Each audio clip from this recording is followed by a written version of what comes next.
दाँत चाहिँ खासमा चाहिँ यो भाले प्रजातिमा हुन्छ। यो भाले प्रजातिमा चाहिँ यसको दाँत हुन्छ है, हेर्नुहोस् है, यस्तो गरेर खाइरहेछ। भागशाला म देखेर मैले यहाँ नजिकै बसेर लुकेर खिचिरहेको छु।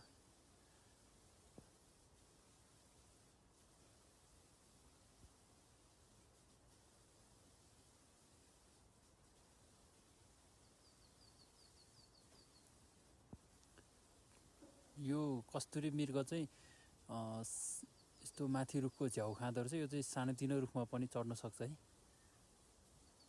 सानोतिनो भन्दा पनि यो चाहिँ रुखमा अलि माथिसम्मै, रुखको माथिसम्मै पुग्दो रहेछ। अस्ति मैले तल बाटोमा भेटेको थिएँ, मैले भिडियोमा पनि हालेको थियो। चिलाएर दारा त कति लामो हो त नि, के गर्नु आयो।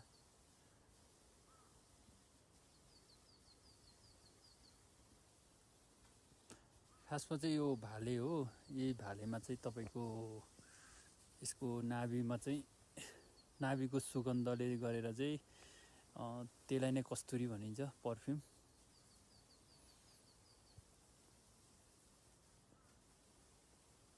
तर हुन त फेरि पोथीमा त हुँदैन, पोथीलाई नि कस्तुरी मृग नै भनिन्छ। तैपनि खासमा चाहिँ यसलाई चाहिँ कस्तुरी भनेर चाहिँ मेन गरेर यसको तल नाभिमा चाहिँ एउटा हेर्नु चाहिँ तल यसलाई नै है कस्तुरी भन्ने।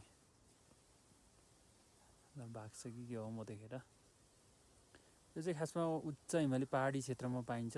यो चाहिँ सगरमाथा नेसनल पार्कको हो।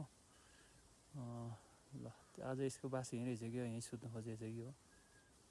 ल यहीँ सुत्ने भयो। ल यहीँ पो सुत्दै थियो त। अहिले यो साँझ पख पनि भयो, त्यही कारणले अब यस्तै पराको तल सुत्छ होला सायद। म देखेर यो सुत्नु मानेन, उठ्यो। म यहाँ बसेर बोलिरहेको छु, त्यही कारणले हुनसक्छ। ल